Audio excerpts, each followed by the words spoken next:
Good morning everyone आणि नमस्ते सर्वांना. मंडळी, कालचा ब्लॉगने तर कहरच केला नाही का. असो, आपण आज एक नवीन ब्लॉग घेऊन येत आहे आणि एक नवीन दिवसाची सुरुवात. तर चला भेटूयात. रोजच्या रुटीनप्रमाणे आजही आम्ही निघालो पेट्रोल भरण्यासाठी. पेट्रोल भरून झाल्यानंतर मला आला एमजेचा कॉल. एमजे बाबा. एमजेला घेऊन मी निघालो छत्रपती शिवाजी कॉलेजमध्ये. का? एक बोनाफाईड काढण्यासाठी. ही आमची तिसरी वेळ आहे कॉलेजला यायची. आणि काम काय? फक्त एक बोनाफाईड घ्यायचं आहे, फक्त एक. आणि ते 10 रुपयासाठी आम्ही 3 वेळा आलोय कॉलेजवरती. हा माणूस आहे नंबर 1 बुलशीट काय. I'm sorry, I'm not. साला ये दुख काहे खत्म नहीं होता बे.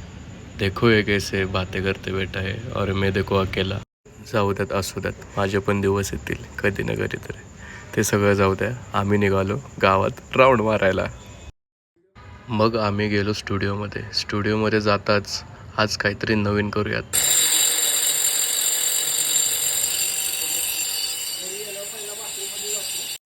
भाई सिरियसली, हा जो आर्ट होणार आहे ना, तो एकदम सुपर्ब असणार आहे, माहिती आहे का.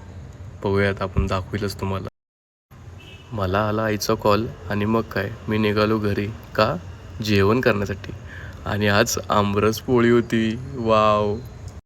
मस्तपैकी आमरस पिऊन मी निघालो ताक पिण्यासाठी. आणि ताक पिल्यानंतर मला आला अरबाजचा कॉल. अरबाजनं मला इथं खूप वेळ थांबवलं आपल्या राजवाड्यावरती, माहीतच असेल तुम्हाला. फायनली अरबाजसोबत मी निघालो माझ्या रोजच्या रुटीनसारखं घाटात. चलो. प्रेमाचं प्रतीक जर बाजीराव मस्तानी असेल तर अख्ख्या जगात फेमस फक्त आमचा राजधानी साताराच असेल.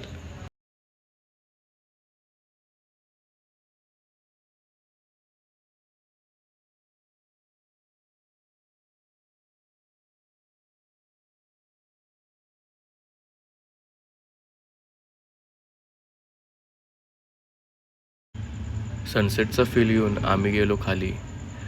आणि खाली जाताना हा बघा व्ह्यू. आणि आज तो चंद्र काहीच दिसत होता. तर मित्रांनो, कसा वाटला तुम्हाला आजचा माझा डेली ब्लॉग? जर आवडला असेल तर लाईक करा, कमेंट करा आणि हो, फॉलो करायला विसरू नका. उद्या भेटूया आपण नवीन ब्लॉगमध्ये. नवीन सुरुवात. जय भोलेनाथ.